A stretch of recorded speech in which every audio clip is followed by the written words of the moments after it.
So then, of course, we know what happens in the story. Jesus does get put to death. He's crucified and then, is resurrected. So how did Christians later look back and put those pieces together? We see in the Emmaus story it seems like they're starting to figure something out, right? They're starting to realize it.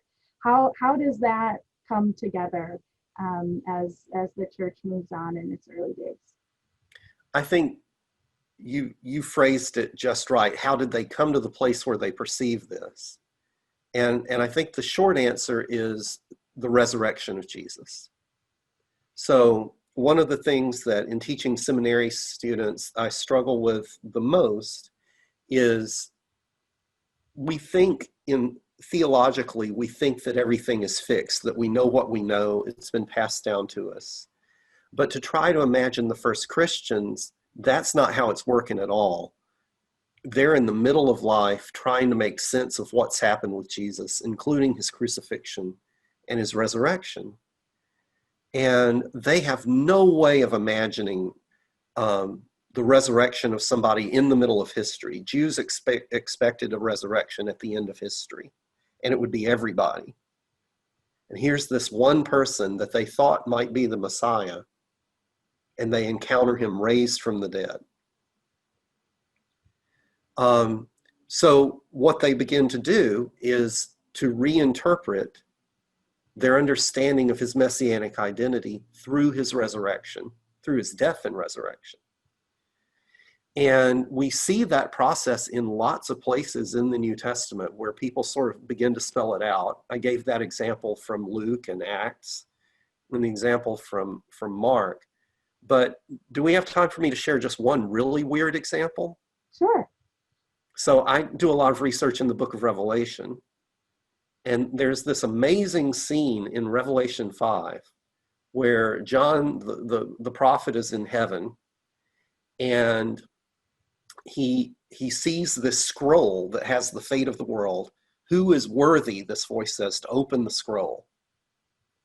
And John says, I cried greatly because no one was found worthy. And then this heavenly voice says, oh no, don't cry. The Lion of the tribe of Judah is worthy to open the scroll. The Lion, that's Messiah David language. The King of Judah, he can do this. And then what happens immediately, this is Revelation 5, I encourage people to read it. No lion ever shows up. Instead, John sees a lamb and he says, standing as if it had been slain. So what you get even in that passage is that reinterpretation of what a Messiah would be. Not a lion, not like David, but like Jesus, who has been killed and raised on behalf of humanity. It's almost like in that passage in Revelation, John is trying to say, this is what we mean, not that.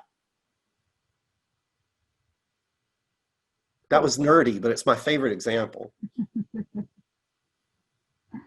But so if Jesus is not, at least in some ways, is not the Messiah that was expected, are there different factions and religions out there that are still expecting that kind of Messiah that might overthrow a government or do those kinds of things? Well, one of those religions is us Christians, right? So when we say the Apostles' Creed, and he will come to judge the living and the dead. Excuse me. So there's that hope that Jesus will somehow come back and restore order to all of creation. So that's our hope. That's not that. So that expectation is still there, and still there in Jesus. Just we're expecting another coming, a second coming. Right. And so you get among some Jews and in Islam, that hope still plays out in some ways. Obviously, Jews don't regard Jesus as the Messiah because he didn't deliver Israel from the Romans and he didn't make the world just and righteous. And so they're not worried about that. My Jewish friends just aren't worried about whether Jesus is the Messiah. Obviously, he's not to them. And that hinges on the resurrection. right? But there is in a lot of Jewish literature and in some Jewish circles still hope for a Messiah. I think most of my Jewish friends think of that more metaphorically than literally. I think that's fair to say, but yeah, I mean that hasn't disappeared.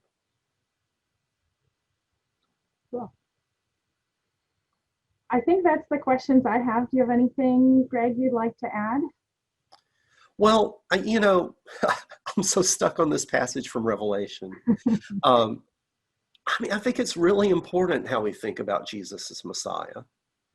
And, would invite anybody who's doing this work to read the 8th, 9th, and 10th chapters of Mark and see how repeatedly the disciples want a path of glory and power, and how Jesus tells them that that's there, but it doesn't work just that way. The Messiah and his followers are going to go through suffering before all of that. And whenever we as Christians try to grab power in that way, I think Mark and the rest of the New Testament is saying that's not what we mean. Mm-hmm. The path of Jesus isn't about grabbing power. So that would be my closing exhortation, folks, I guess. Thank you, Greg. Thank you so much, Colie. It's a pleasure. Yeah, glad to have you.